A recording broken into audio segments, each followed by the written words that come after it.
Good evening, members, and welcome.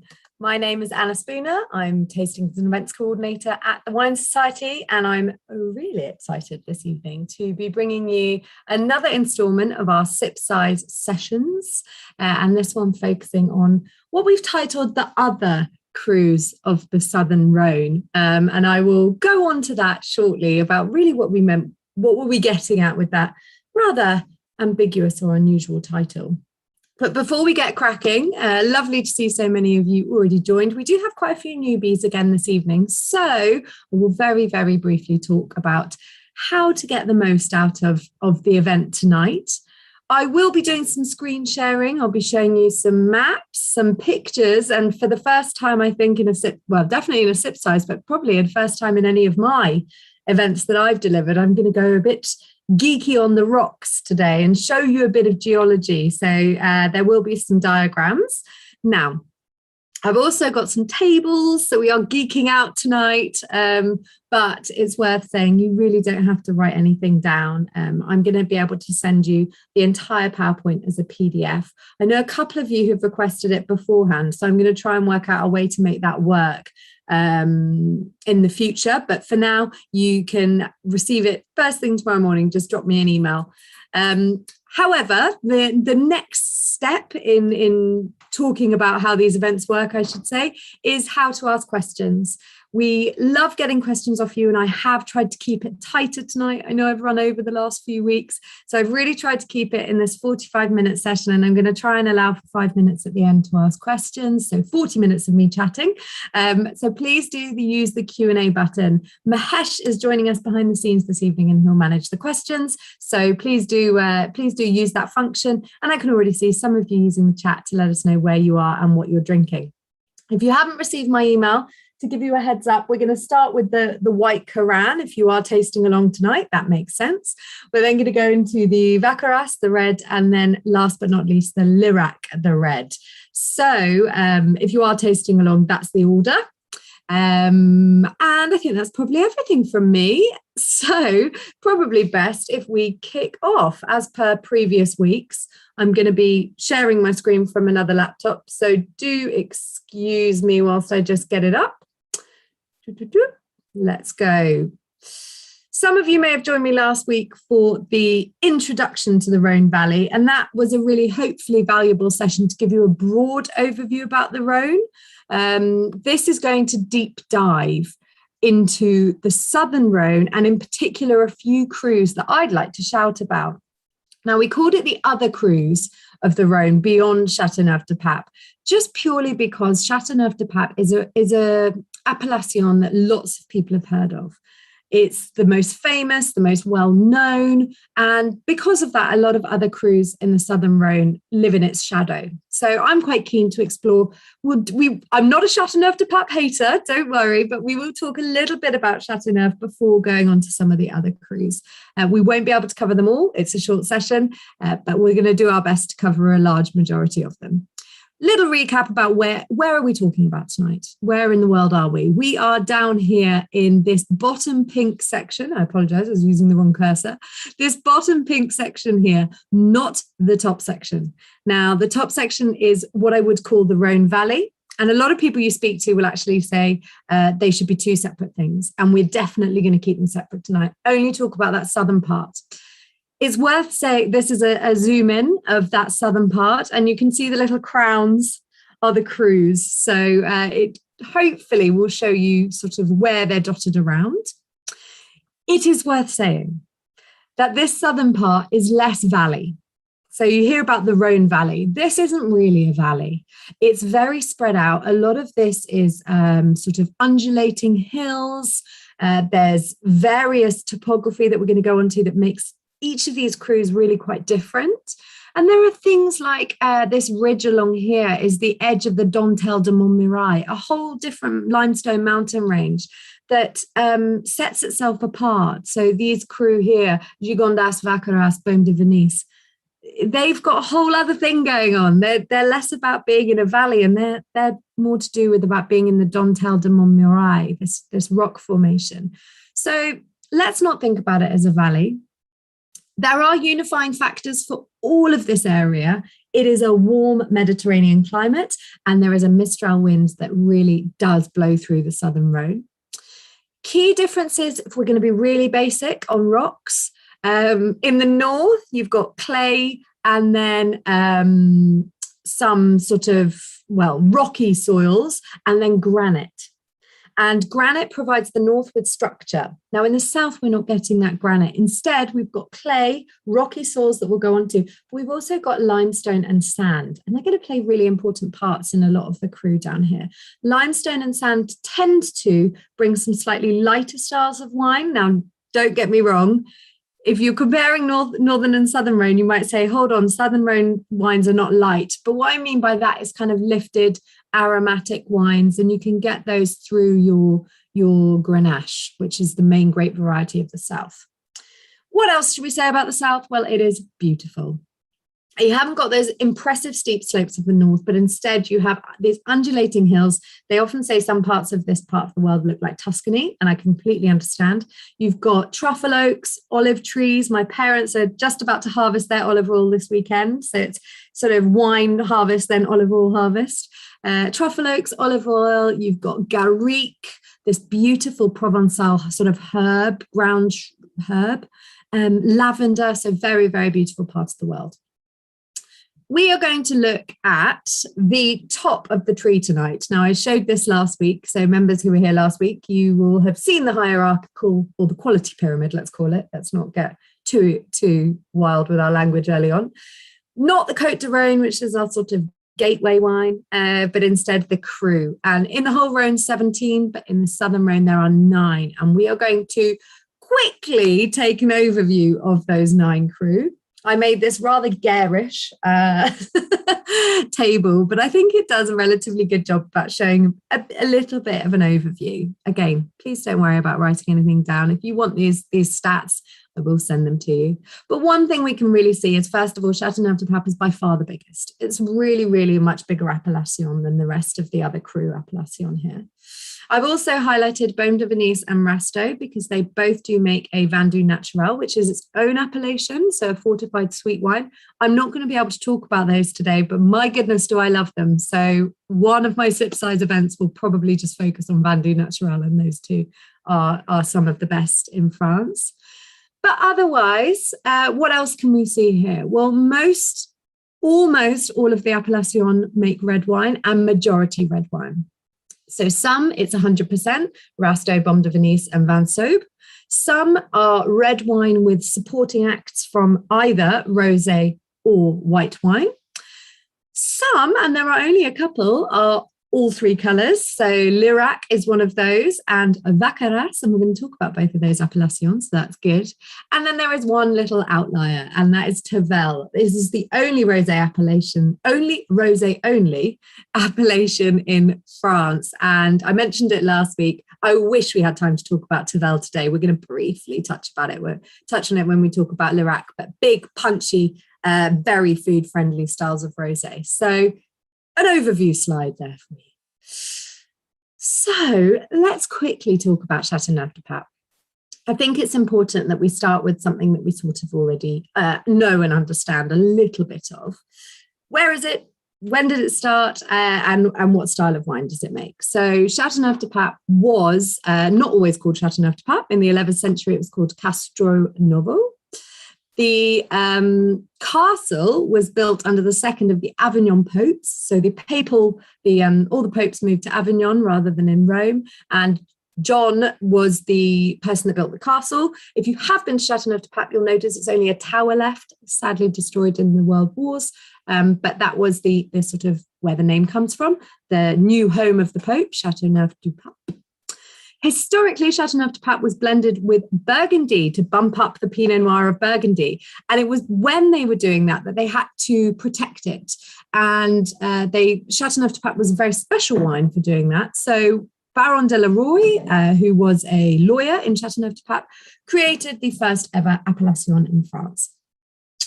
Let's think about what it's famous for. It's famous for galette roulée, which are these big stones that you can see in this picture here.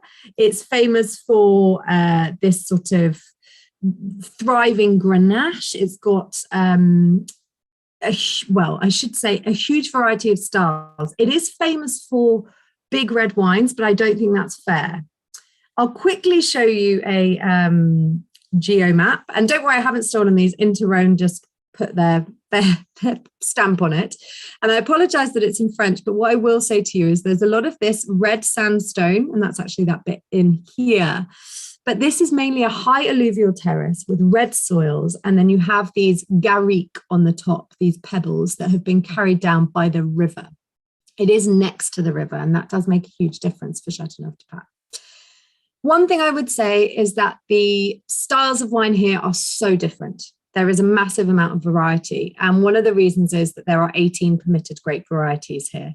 So the soil is not necessarily too complex, but the amount of blending you can do, different styles. You can have 100% Grenache, and that's quite common. You can have 100% Syrah. You can have, there's 13 varieties, and then they've got these different colors. So you've got 18 different components to play with. And the rules and regs, because it was the first appellation, are really loose. So we're about to dive from the first ever appellation in France, or the first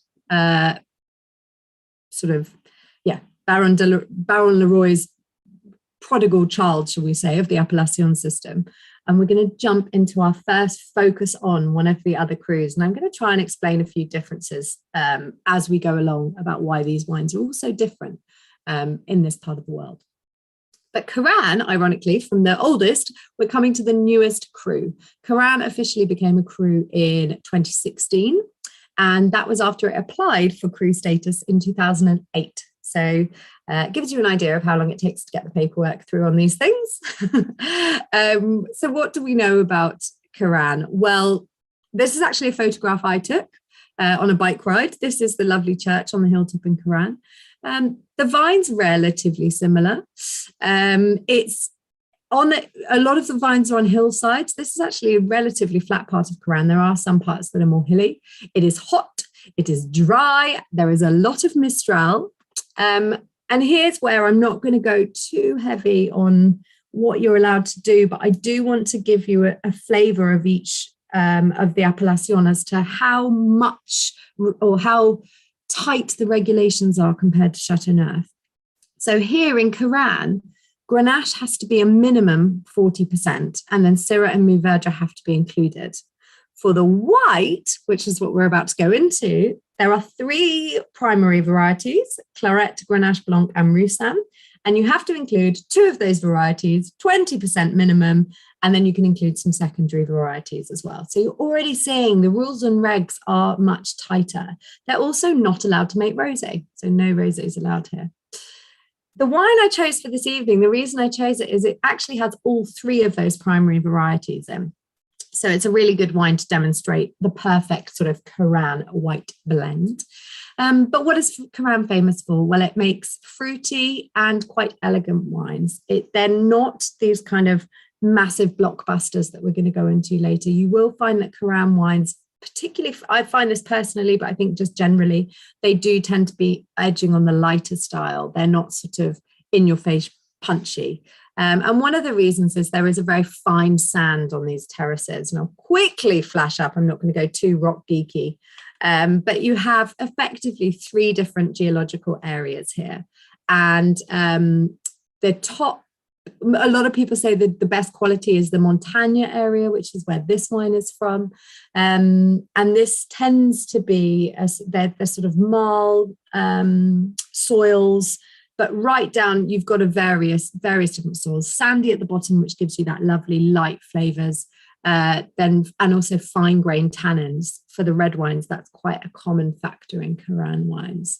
You also have Miocene slopes that have clay and sand and pebbles. So you have a real variation as you go down. But let's go on to this wine. As I mentioned, this is all 3 grape varieties. So apologies, we've waited a whole 14 minutes to taste. I really hope you weren't waiting that long.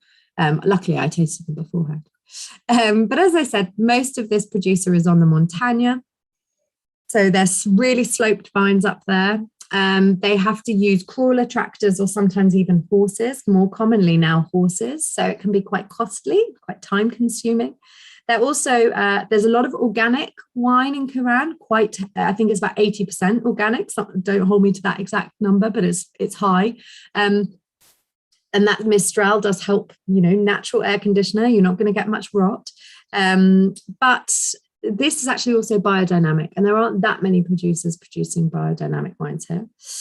Vines are about 50 years old, harvested by hand, really low yields, so you're not getting this overproduction. And as I said, it is a blend of Claret, Roussanne, and Grenache. And interestingly, normally this wine is Roussanne and white Grenache dominant. This year, they've actually upped the Claret. Now, I haven't asked them why, but I will give you a suggestion as to why, and that's Claret is a very high acid grape variety naturally. The other two can be a little lower acid and could potentially be flabby, and 2019 was a really warm year. So maybe they bumped up the Claret to give freshness. So let's have a taste.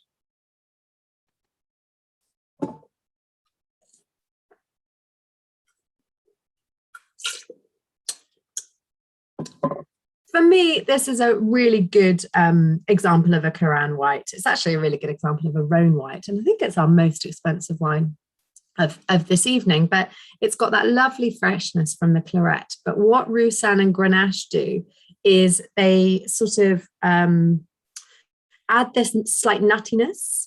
And fruit-wise, this isn't a lemony wine. This isn't a tropical wine. It's those lovely kind of orchard fruits. Pear, but like bruised pear, bruised green apple, bruised red apple, but it's got that lovely nutty note from the Roussanne and the Grenache, and I really, really like that. That tingly, sort of almost spicy sensation on the finish as well. I don't know whether members are tasting it and they're enjoying that. I love it. It's almost herbaceous as well. It's got sort of green, maybe it's that Garrigue thing I was talking about earlier. If you don't know what Garrigue is, the closest thing I can suggest doing is you can buy Herbe de Provence, as in a herb packet. That's about as close as you're going to get to Garrigue unless you actually visit. But once you've smelt Garrigue, you can never not smell it. And I think this wine does have it. And almost like a fennel note as well that I'm getting, which I'm really enjoying. It was aged for 8 months in vat, so it's not an oaky wine. I have just spotted somebody on the chat saying, is oak never used for Cairanne Blanc? You can use oak. There's no rule to say that you can't. In fact, yeah, I've tried a few beautifully oaked Cairannes. They tend to... Actually, that's not true. I was about to say they tend to use a lot of Claret, but that's not true. I've tried, particularly my favourites have been the Claret bumped up, because the oak can sometimes soften a bit of the perception of acidity. So you might want to find one that has a bit higher acid, personal choice. But yes, you absolutely can. This one just hasn't. It's more fruity and fresh. And I'm glad that, yes, a couple of members are saying they get that bruised pear. It's got a kind of... it's fruity, but it's a different kind of aromatic. It's not, it's perhaps not what everybody's used to, but I think a really good example of a Southern Rhône wine.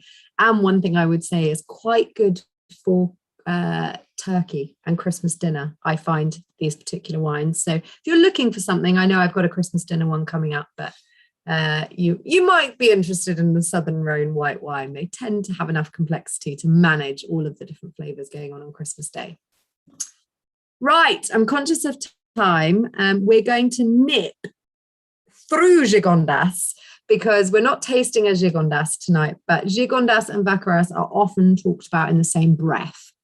We didn't have enough stock of Gigondas tonight, but I did want to include it. It is probably the, how do I say this, but with being a bit more politically correct or diplomatic, probably the second most lauded cru after Châteauneuf. It's a huge... I also took this picture on a dog walk, and this that you can see here is actually cloud. So we're quite high up here. This is a lovely hotel that Marcel Alford Williams often stays at when he's on his buying trips, and the beautiful car park. So if you're walking up to the Dontel de Montmirail, you often find campers in that car park because it's a rather nice one. But that's where you park your car to go walk through the Dontel, and Gigondas is within the foothills of the Dontel.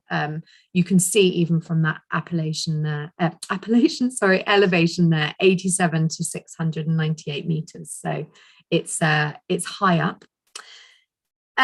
Because of that, they tend to be quite fresh, really good structure on their wines. And they were the third red wine appellation in the Rhône. And because of that, they are probably more experienced, I would say, than their neighbour Vacqueyras, that only got its stripes in 1990. And so there has, I would say, more consistency here in Gigondas. And I think generally that's agreed. One thing that's really similar is the what you're allowed to do.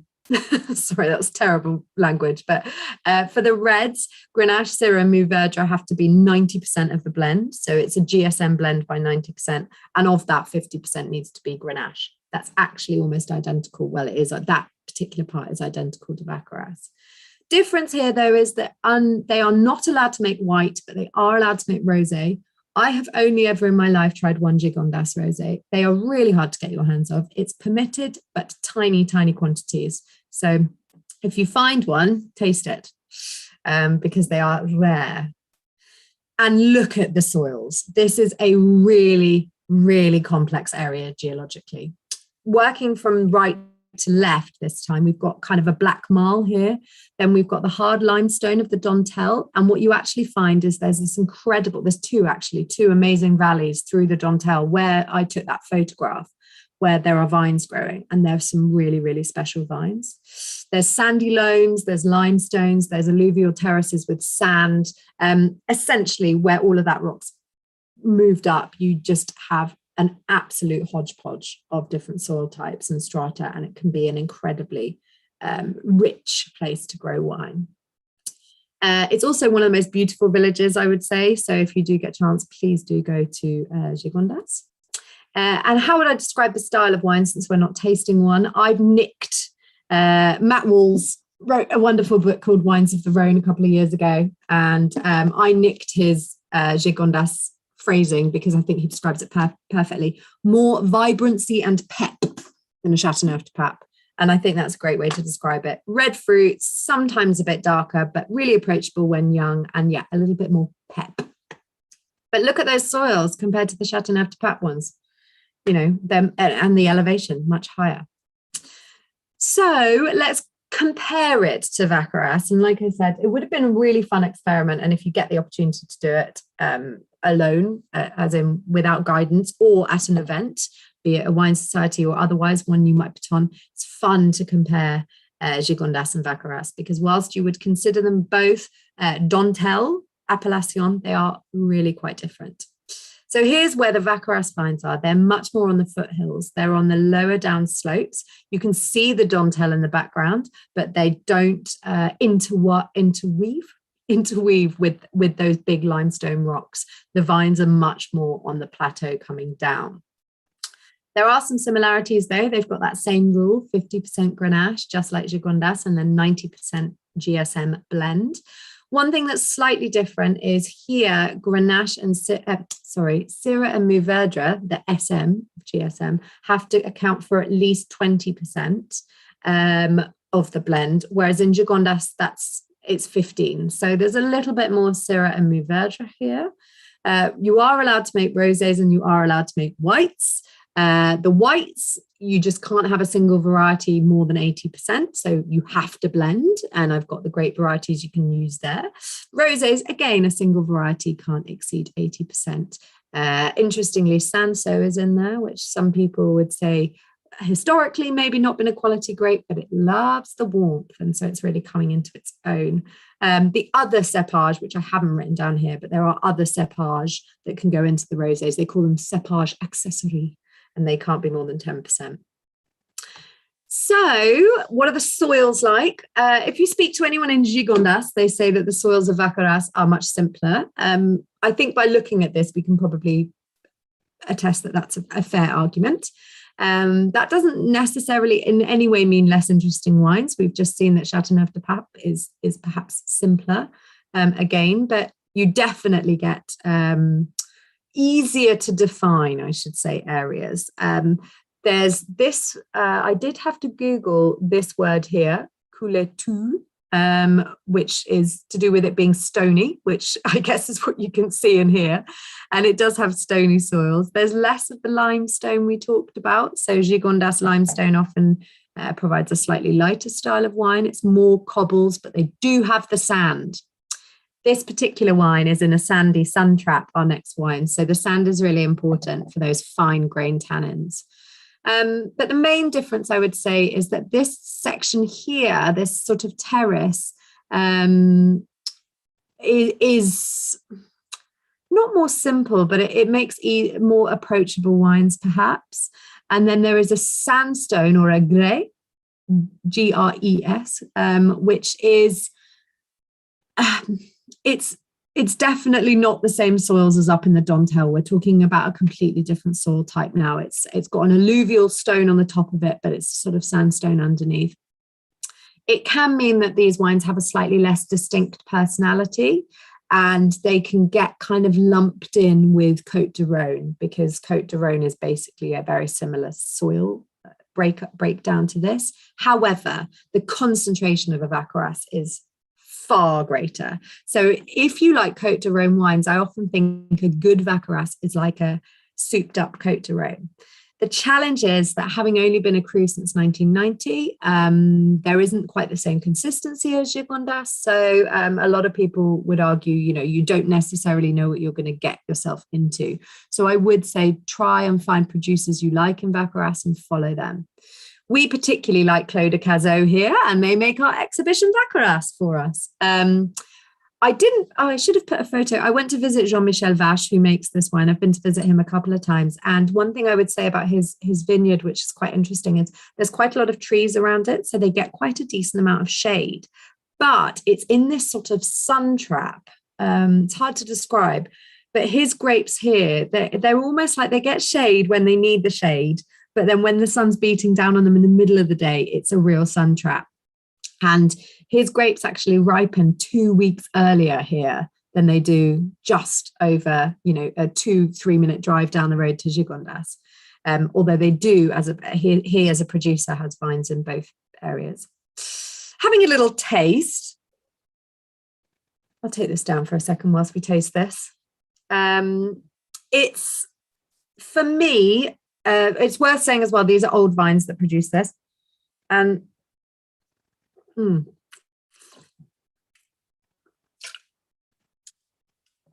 tannins are quite light and supple, but it's not a wimpy wine in any way.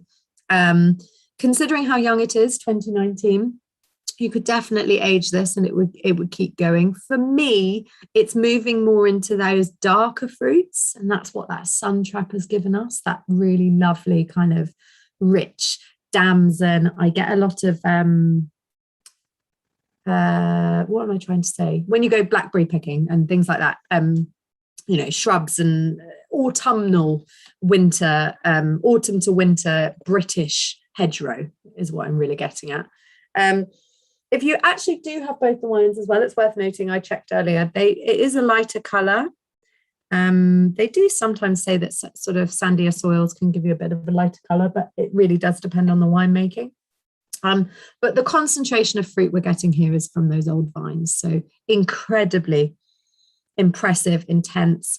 I also get a bit of smokiness. Again, these lovely old vines giving you concentrated flavours. And for me, it's just a kind of masterclass in what Vacqueyras could be. I said to Mahesh earlier, I didn't know how liberally I wanted to use this word, but Marcel uses it and I'm going to go with it. Take from it what you will. But for me, Vacqueyras is all about rustic wines. You kind of smell the earth. You smell being outside. It's not too polished. It's kind of a bit rough and ready. And I love that about these wines. It's also a great place to visit if you do want a tip on visiting. They're very hospitable. They have a lovely sort of dinky tasting room, a hugely impressive range of wines. And I should mention now as well, their white wines are sensational. Again, they do have a bit of a focus on claret for acidity, but we sell two of their wines. We sell an old vine and another wine, and I will include them in a follow-up link tomorrow, but they're really impressive white wines from this area. And I did serve one at Christmas 2 years ago of theirs. They do come in magnums as well, which is always quite nice at Christmas. But again, they're blends, and they do a very good job. Many of you may have also met him because he comes to a lot of our tastings and he's quite the character. Price. Somebody's just said, because it's no longer on the website. Oh my goodness, from memory, I want to say it's $12.95. I imagine Mahesh behind the scenes is going to be able to confirm that, but I think it's around that. It might be a bit more, maybe $13.95. Apologies for not including that, but yeah, hopefully Mahesh might be able to tell us. But very good value, I think. It's sort of around that price point and it does the job. Rustic, rich, supple tannins. You don't need to have a huge, enormous steak to go with it, but a bit of food certainly would help. And I think, a lot of Southern Rhone wines, you're not going to really be wanting to $12.50, Roger says, $12.95. There we go. One of those around that point.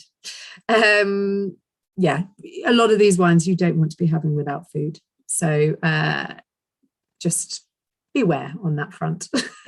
They are boozy. And yes, he said perfect with grilled meats, says Marcel, and I couldn't agree more. So we are now going to go over to Lerac. And I mentioned earlier Tavel, and I'm going to just mention it again because the Tavel appellation is just below or just south of Lerac, and that is the rosé only one. Now, Lerac is interestingly allowed to produce rosé, but originally, in order of appellation that were allowed, Châteauneuf-du-Pape went first. Tavel was then second, and Tavel was 100% rosé. Now, if you remember, Châteauneuf-du-Pape doesn't produce rosé. So it was almost like Châteauneuf-du-Pape and Baron Leroy added a complement. He added a rosé appellation just over the river to produce the rosé that his appellation wasn't producing. Lerac struggled to get Crus status, and that was because it was producing red wines, and Baron Leroy felt that there was a competition or a conflict of interests. The reds and whites are more similar to Châteauneuf-du-Pape, and the rosés are obviously similar to Tavel, so rich and intense and age-worthy. But the key similarity, and I wanted to give you that sort of story about why it took them so long to get Crus status, and apparently it being because of this conflict of interest. They didn't get it until the 40s, until after the World War. There were no appellations given during the war. And it took them a long time, and part of that is down to this sort of similarity. Now, if you ask people in Châteauneuf-du-Pape, they'll say that Lerac wines are not that similar. But there are a lot of Châteauneuf-du-Pape producers who have bought vineyards in Lerac. And the one thing that I would say really does tie the two together is that there's a sense of this aromatic kind of perfumed note. They're both quite punchy, but they are still, they're powerful wines, but there is this sort of lifted aromatic note that I think Lerac and Châteauneuf-du-Pape do definitely share. So if you like that in your Châteauneuf-du-Pape, then Lerac might be an interesting place for you to explore a little more. So what do they produce? We've sort of just touched on it, but reds, they have a Grenache minimum of 40%. But the Mourvèdre and Syrah has to be a minimum of 25% in the blend. Now, that's higher than the previous appellations, Gigondas and Vacqueyras, that we've spoken about. That's quite unusual for an older appellation. Generally, the rule of thumb is the older appellations are quite loose, or Châteauneuf-du-Pape certainly is loose on regulations, and they've become stricter and stricter. But this is not true in Lerac. They are actually quite strict, the appellation rules here. Whites have to be one single primary variety cannot exceed 60%. And this is a really key point I've made here of the plantation. Speaking to producers this year when I've been in the Rhône, one thing that I certainly understood less is the bodies that regulate these things very rarely check the wine intensely. They obviously do, but as long as they taste like a Lerac should, they will say, yes, lovely. What they do heavily, heavily police is what your percentage of plantings are in the vineyard. So if you're planting, if 80% of your vines are Mourvèdre, they're saying, well, you can't possibly be making wine that has a minimum of 40% Grenache because you do not have the grape matter or the plant matter to be able to do that. So one thing that's really interesting is a lot of the appellations will have quite strict plantation regulations, and it's those they go round and they analyze, you know, which vines are where and how many you've got. So that is really interesting, but it means that I think some people probably play the system a little, but that's just personal. But yes, you cannot exceed 60% of the plantations, and it's Bourboulon, which we haven't spoken about yet, but which is a lovely high acid white grape. Perhaps not as much flavour as something like Claret or Roussanne, but Grenache or Roussanne, but lovely sort of high acidity that's going to lift the wine. Can't be more than 60% of one, so you will need to blend, unlike, for example, Châteauneuf. Rosés, Grenache minimum 40%, and Mourvèdre and or Syrah minimum 25%. So you're getting similar styles, as I mentioned, to Tavel. What do the soils look like here? Well, they're a little bit of a mixture, but one thing that I would say is you've got the riverbed back again, and we are just over the other side of the river to Châteauneuf-du-Pape. We've also got something that you may also recognise from Châteauneuf-du-Pape, which are these galets, the pudding stones, or the galets roulés, I should say, because galet just means rock. But these stones are back, and they're back with a vengeance. It's a small cru, it's tiny compared to Châteauneuf-du-Pape. And the yields are very low, but there are some distinct similarities, and these quartz stones that have been pulled down by the river are one of them. So it's a limestone plateau with a bit of clay in there, and then these galets, which tend to do exactly what they do in Châteauneuf-du-Pape, and that is retain the heat in the daytime, so keep your vines very warm, and then reflect that heat back into the canopy of the vine, particularly reflecting heat as well into the evening. So when the temperature cools, those rocks are emitting heat as well and warming up your vine. So lots of similarities to Châteauneuf-du-Pape, but as I said, if you speak to producers locally, they are very keen to draw a massive distinction. But I think for the sake of saying which appellation is probably the most similar, I think it's fair to say this one. So let's talk about our Lerac Rouge. This is run by a gentleman called Richard Maybe, and he took over from his father in 2005. I actually did do their rosé recently in another tasting. So if you were a party to that, to our event on Friday, then I hope you enjoyed it. But yes, well exposed vines, similar soil to Châteauneuf-du-Pape. This particular wine is Grenache 45% and then Syrah 35, Mourvèdre 20. So Grenache and Syrah's taking a much bigger role in this wine, and Grenache is taking less of a role compared to our previous wine. Concrete tanks. So we're not expecting a big oaky number. For me, this is really black fruited, and that's going to be coming from the Syrah. So it's spicy, peppery again. You've not really got that kind of rustic thing that we had in the Vacqueyras, that earthy note. It's much, for me, much kind of cleaner and crisper. And I am getting that Garrigue coming back again. So those herbes de Provence, let's call it, but it's not quite that, but there is a bit of that in there. So have a taste.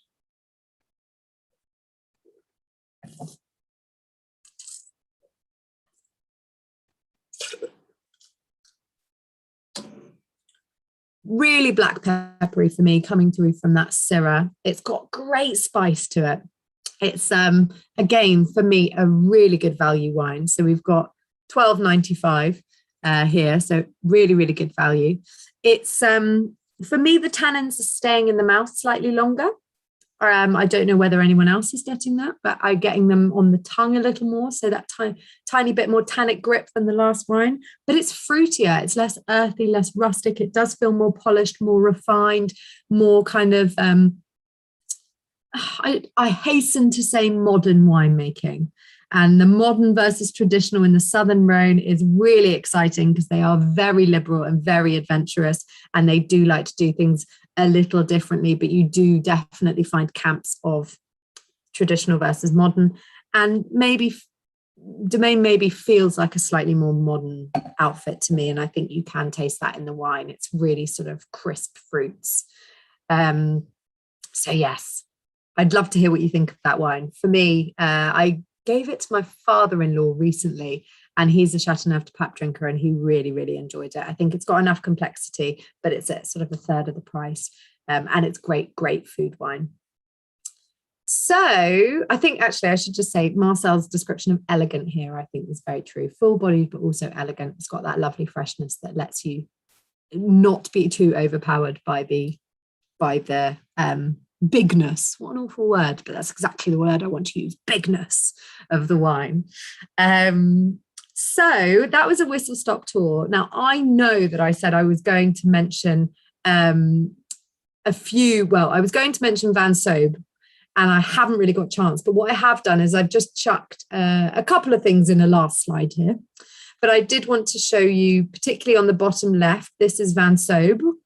And Vansobe is quite unique. So I do want to talk about it really quickly, even though we don't have the wine. It's very small, again. It's also the most northerly and the coolest part. It's actually really, really different. It's quite a drive up to Vansobe compared to some of those other sort of Dentelle appellations. You're talking kind of at least half an hour from the other Crus. And there's a lot of Syrah up there because the temperature starts to drop. And so they make very, very different kind of not quite southern, not quite northern styles of wine. And our Society Côte de Rhône comes from a producer called Domaine Jeanmichel here, who is literally the producer that you see kind of when you're driving through the village. They're a beautiful producer on the left, and it's well worth exploring their wines. They tend to be really good value in Vansobe. But if you like Northern Rhône, but you want to have a sort of, I hate to say Southern Rhône price because there is no such thing. The prices in the Southern Rhône vary so much. But if you want a really affordable middle ground wine, then Vansobe is a good place to go. And I just wanted to show you, for the sake of argument, before we go on to questions, these are two appellations in the Northern Rhône. And I mentioned how different the soils were, and it was like chalk and cheese. These are completely different soils, granite-based. They are nothing alike to our Southern Rhône soils. Crus Hermitage, which is, I've mentioned before, the sort of most slopey, least dramatic incline, more relaxed, strange word, but sort of more flowing and less dramatic slopes. It's still very different with this granitic steep slope on one side. And yes, it's got some more of the alluvial and the gallet, which makes it the least starkly different, but it's certainly still a very, very different. I threw Gigondas in there for comparison. So I thought it would be helpful just to see those all together, because it does just show how diverse the Southern Rhône is. Where are the geology slides from? They are from Interrhône. So I'll share the website with you, but the Van Rhône website, and you can download them. They don't mind people using them, obviously, great educational tool. But they're very, very helpful, I think, to be able to see how the appellations are formed and how mad it is. I'm going to answer some questions. I'm going to answer John Williams' question first. We've got a couple of minutes. I'm going to do quick fire again, but I didn't run over. The bottles have an embossed crest. Are there rules not to copy Châteauneuf-du-Pape? Oh, I should have brought a Châteauneuf-du-Pape bottle up with me. I've got one downstairs. I was going to bring it up. Châteauneuf-du-Pape has a very famous embossed crest on it. It was from the papal, it was given it per se as a papal stamp of approval, shall we say. The older appellations have a lot of them. Lerac has one, but it's very obviously Lerac. Châteauneuf-du-Pape legally has to have it.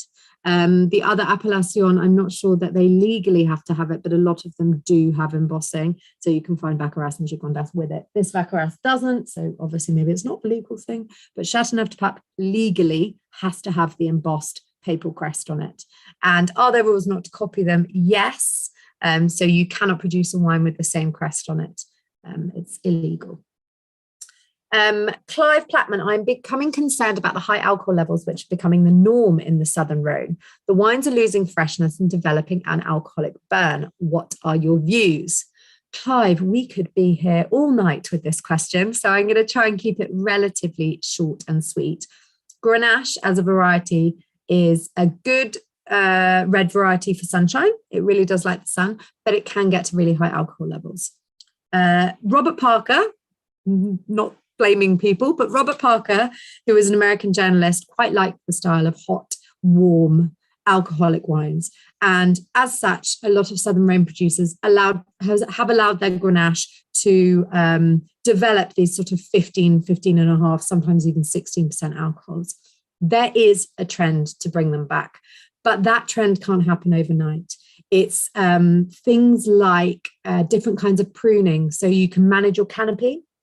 So you can manage your leaves differently so that they don't photosynthesize as much and therefore produce the carbohydrates that go into the sugars, i.e. the glucose and the sucrose and the fructose. So there are movements to move away from that because that's not the trend anymore. People just like you, Clive, are not wanting 15% alcohol wines. So they're starting to do it. The problem is if you pick too early, it can lose a bit of the flavour. So you have to slowly change things. You change your soil position, Châteauneuf soil position, you change your vineyard positions, put them on different soils. Châteauneuf-du-Pape's actually going to have the biggest problem because it hasn't got many aspects that face north, i.e. cooler. There aren't those hillsides. A lot of the appellations that have northern facing hillsides, they're becoming really popular. I mentioned in last week's session, Mont Ventoux planting really high up in terms of altitude, also becoming popular because the vines don't produce as much of those sugars that then turn into alcohol. And then lastly, I mean, there are loads of things, but another thing is changing grape varieties. Now, one thing that Châteauneuf-du-Pape has an advantage on is there's no regulations, where other appellations, we've just spoken about 50% Grenache, 40% Grenache in certain appellations, they have, that's a problem because they've got their hands tied by Grenache. Whereas actually Mourvèdre is a fantastic grape for producing in hot climates, but not quite as much alcohol. So there may in the future have to be huge petitions to get the rules and regs changed in these appellations to ensure that those alcohols can come down.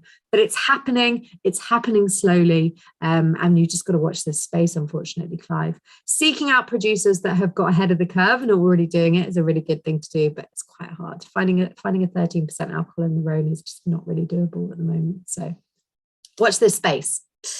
And then last but not, would welcome your thoughts on places to visit in the Southern Rhône. I'm going to answer that in the follow-up email, as this person has suggested. I could probably write a small book on my favourite restaurants. That's what I'm the expert in, not anything to do with the wine. I can tell you menus and good wine lists. But I will send you a few recommendations of particularly special places that I think would be good.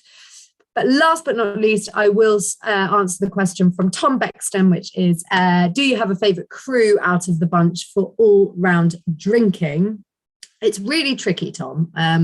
I would say I don't have a favourite sort of every day that's always going to work. But I would say for the crowd pleaser in me, I tend to choose Cairanne.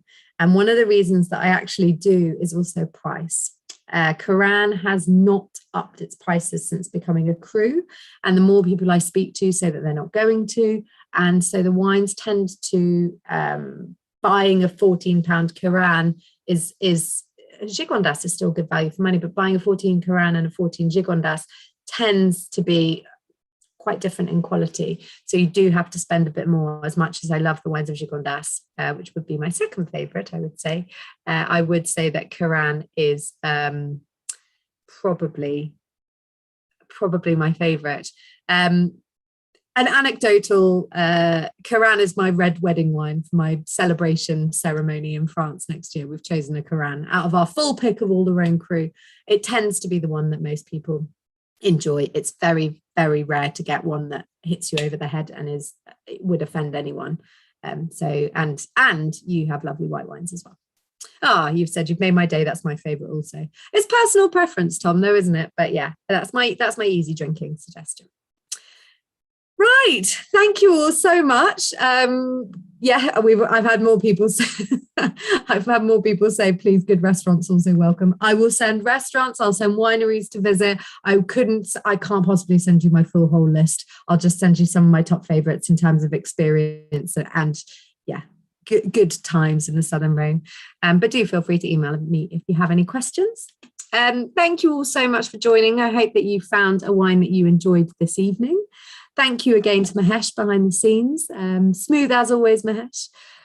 Sorry for being so quick. I hope you enjoyed it. I won't send you all the PowerPoints because it'll clog up your inbox, but just reply to my email in the morning and I'll send you the PDF of the PowerPoints and I'll send you the link to where I got all those lovely geeky rock cross sections. But I hope you had a nice evening. I hope you've got some delicious either red meat or something rich to go with your reds if that's what you're having. And I hope to see you next week when we're going to be taking a whole new turn and we're going to start talking about the Loire Valley. So have a lovely evening all and cheers.